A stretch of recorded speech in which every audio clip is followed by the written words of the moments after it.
أعوذ بالله من الشيطان الرجيم. بسم الله الرحمن الرحيم.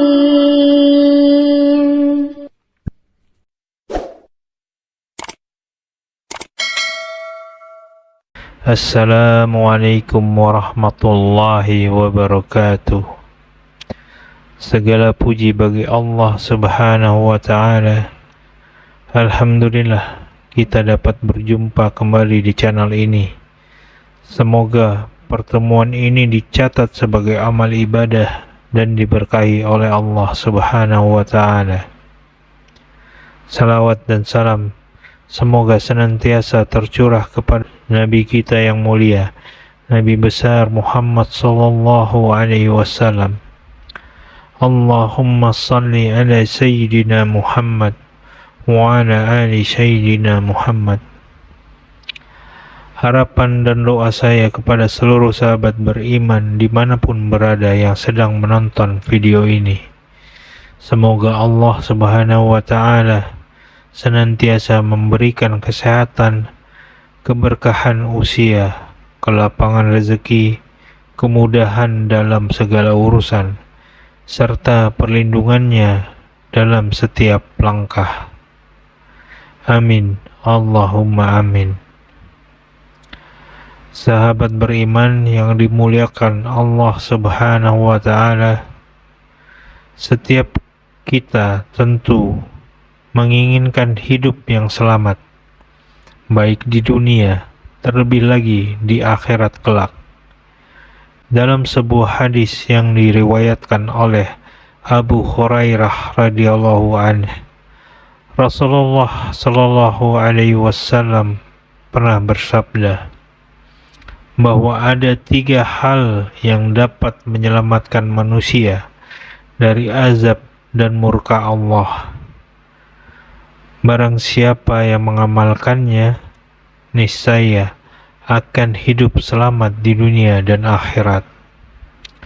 Syekh Nawawi Al-Bantani dalam kitabnya Nasyahi Al-Ibad juga menjelaskan 3 perkara tersebut yang dapat menjadi penyelamat di dunia dan akhirat.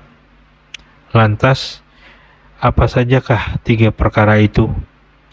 Pertama, takut kepada Allah saat sendiri maupun di tengah keramaian. Mari kita renungkan firman Allah dalam surah Qaf ayat 33, yaitu orang yang takut kepada Tuhan yang Maha Pengasih, sedang dia tidak kelihatan olehnya, dan dia datang dengan hati yang bertobat, yaitu orang yang takut kepada Tuhan yang Maha Pengasih, sedang dia tidak kelihatan olehnya, dan dia datang dengan hati yang bertobat.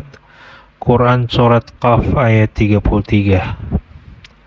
Syekh Muhammad bin Salih As-Sawi dalam tafsir An-Nafahat Al-Makkiyah menjelaskan bahwa rasa takut kepada Allah ini muncul dari pengenalan terhadap Rabb-Nya, berharap kepada rahmat-Nya, dan tetap merasa diawasi meski tak terlihat manusia. Itulah bentuk takut yang hakiki.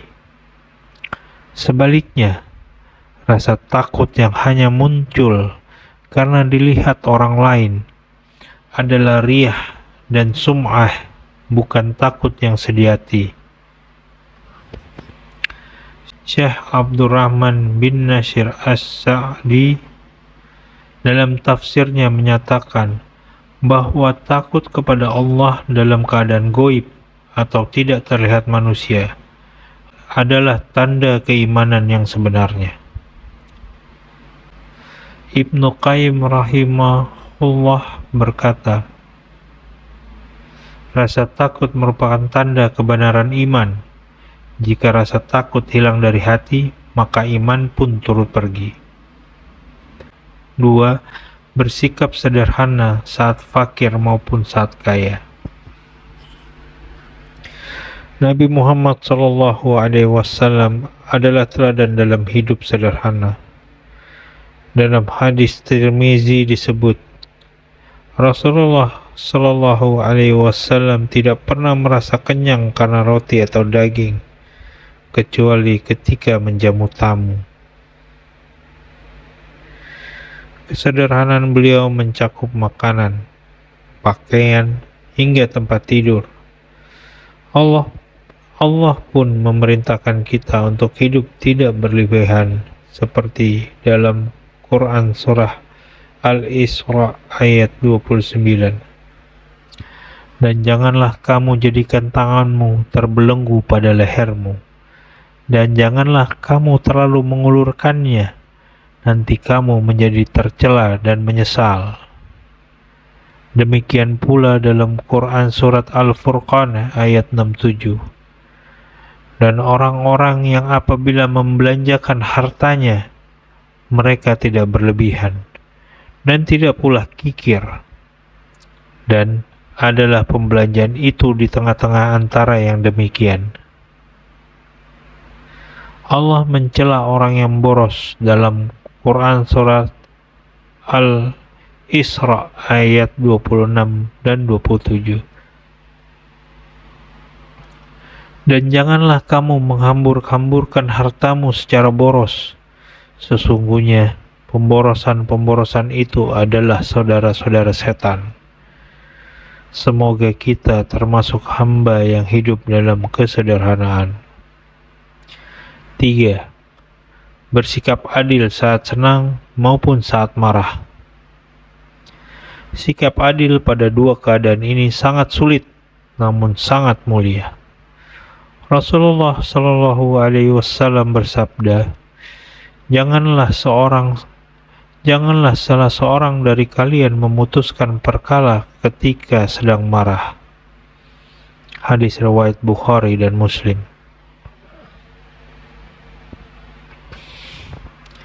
Marah dapat menyeret pada kezoliman. Sebaliknya, saat ridho atau senang, seseorang bisa kehilangan objektivitas. Keadilan dalam dua keadaan ini mencerminkan keteguhan iman. Adil terhadap diri sendiri adalah memberikan hak-haknya, seperti berzikir, membaca Al-Quran, dan merenungi keagungan Allah. Juga memikirkan perkara akhirat sebagaimana perkara dunia. Adil terhadap keluarga adalah bersilaturahim, membantu dengan tenaga, materi, maupun nasihat. Jika kita bersikap adil baik dalam kondisi emosi maupun senang, maka kita akan terhindar dari penyesalan akibat keputusan yang salah. Kita juga akan menjalani hidup dengan tenang dan aman. Sahabat beriman yang dimuliakan Allah, itulah 3 ciri orang yang selamat dunia dan akhirat. Pertama, takut kepada Allah saat sendiri dan di keramaian. Kedua, bersikap sederhana saat miskin dan saat kaya. Ketiga, bersikap adil saat senang dan saat marah. Semoga kita termasuk ke dalam golongan orang-orang yang memiliki 3 sifat ini. Demikianlah yang bisa saya sampaikan dalam video kali ini. Semoga bermanfaat dan menjadi amal jariah bagi kita semua. Wallahu a'lam. Wassalamualaikum warahmatullahi wabarakatuh.